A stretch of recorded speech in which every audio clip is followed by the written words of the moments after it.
হ্যাঁ হ্যাঁ, কোন জায়গায় যাও? ঠিক করতে পারছেন না? না, হ্যাঁ, ঘোজাডাঙ্গা দক্ষিণ পাড়া এইদিকে। এদিকে হ্যাঁ। আমি তো অনেক দুনিয়ায় ভাঙা। ও, তাহলে ঘোজাডাঙ্গা দক্ষিণ পাড়ায় বাড়ি, আপনি মাথা ঠিক করতে পারছেন, এদিকে চলে যাচ্ছেন। হ্যাঁ, আচ্ছা, কি ভুল করে কোথায় চলে যাচ্ছেন? আমি আপনার টাকা দিচ্ছি, আপনি টাকাটা নেন, নিয়ে আমি গাড়ি তুলে দিচ্ছি। এটা নেন, ধরেন এই টাকাটা নেন। এই টাকাটা নিয়ে আপনি গাড়িতে আমি তুলে দিচ্ছি আপনার।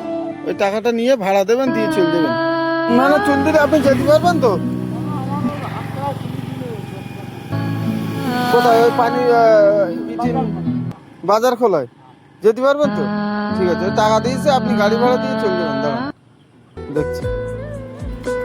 দেখতে পাচ্ছেন মানুষটি চলে যাচ্ছেন ওনার বাড়ি ইন্ডিয়া পানিতার, অর্থাৎ এইদিকে বাংলাদেশের দিকে। ইনি ভুল করে এদিকে গেছিলেন বা যাচ্ছিলেন, আমার সাথে প্রতিমধ্যে দেখা হলো।